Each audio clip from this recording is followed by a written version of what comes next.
Well, if 2014 was the year of the duck, 2015 is certainly the year of the contract. So for those of you who don't know, yesterday Valve announced that they are adding trade-up contracts and the new gunmetal cosmetic case to the game. And it didn't seem like that big news, saying, that they're just adding trade-up contracts, something that have existed in CSGO for a while. I'm also a wizard, because yesterday I went and learned what a trade-up contract was in CSGO, and then Valve announced it after I had watched like 20 unboxing videos from CSGO. So I feel special. You don't have to believe me, but I know I'm right. But anyway, this doesn't seem like a huge announcement from Valve, but really it shows that a lot of things to come.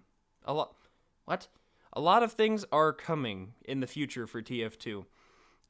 Simply by announcing trade-up contracts, Valve has basically signed their own contract saying that they are going to be implementing content and new skins into the game for like at least 3 years. That is a complete estimation. I have no basis, no background for saying 3 years, but it is a big deal that they're saying they're adding trade-up contracts. This is a big deal because if during the course of the gunmetal update, you got only mercenary grade weapons from both cases you've opened and just your drops, if that was every drop you had, you can get approximately it's 2 drops a week, 4 weeks a month, 3 months. So 2 times 4 times 3, there's math, that's 24. So that would only be 2 trade-up contracts, almost not even 2.5 trade-up contracts that you could do if they're going with the 10 weapons to trade up like they do in CSGO.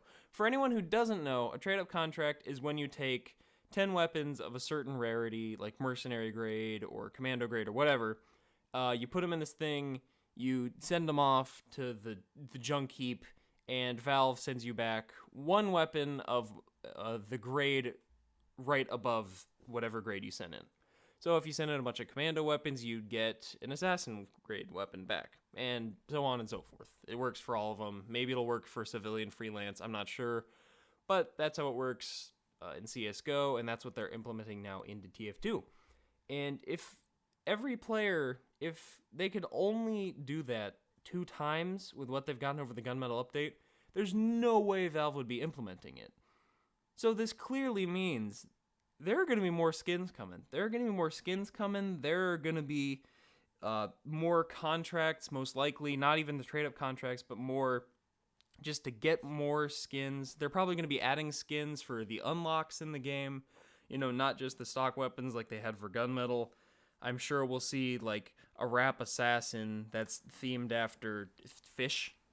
I cut that. But regardless, it's going to be interesting to see how Valve does this and how they continue to work with it in the future. Because clearly they want to take the good parts about the CSGO economy and shift it into TF2. And for those of you who were joking about TFGO before, now it's really starting to look like that. It's not the same, by the way, but it is starting to look even more like it because CSGO's economy is flourishing right now with like $400 knives on the market that people are actually buying instead of the unusuals that we've just had sitting around where you have to basically go through PayPal to get rid of those. But anyway, it looks like there's going to be a lot more to come. But there are some questions that I personally have that I don't know how they're going to be answered. Like, for instance, how are festives are going to compare to this, or how are stranges going to compare to stat tracks, because stat tracks seem to be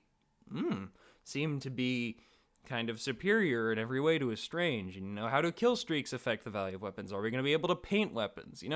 There's a lot that is going to remain unanswered, and we're just going to have to see if the TF2 community is willing to kind of get back into marketing and trading and see how this works. And I think another reason that Valve has added these trade-up contracts is because there's not as much trading in TF2 as there once was.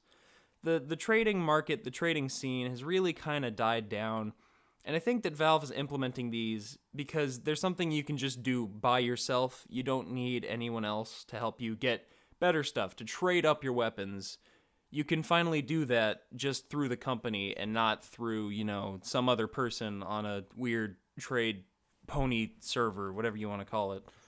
But hi, doggy. My dog came to see me. But anyway, it seems like there's going to be a lot more added to the game from this. And also, speaking of which, cosmetics. There are now going to be grades to cosmetics. I have no idea if you're going to be able to not only get a gibbous, but also get a battle-scarred gibbous now, or something like that, where if you were to sell it on the market, you would actually have to pay to put it up or something, because it would be so bad. But they're adding, at the very least, the color grades to a hat. So now, if your hat is better than someone's, you can now prove it through color. It's something I've always wanted. But I highly doubt they're going to be adding the durability effect to these things. Like, I highly doubt you're going to be able to get, like, a nuts and bolts battle-scarred unusual that's worth, like, less than some red grade hat or something. I doubt it. I really doubt they're going to scratch up hats before they give them to you. But who knows? It's Valve. They might do that. But yeah, they are adding grades to hats in this game. So you can now have a hat that is elite, or a hat that makes you feel like an assassin. And that's going to be interesting to see. It's going to be interesting if they go back to the old hats and add that, or if they do something like the genuines or the vintages. We will have to see what they do to the old hats to make them stand up to these new graded hats. It's going to be weird, so we'll see about that. Other than that, it really looks like Valve is trying to bring some life back into the TF2 market, seeing how the CSGO one is flourishing right now. They're really trying to bring back, a lot of the money back into the unboxing and opening stuff.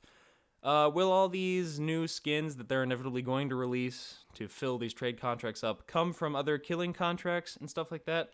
I doubt it. They'll most likely be releasing cases alongside the crates they've been releasing for, and these cases will probably include skins for some of the unlockable weapons in the game, not just the stock weapons.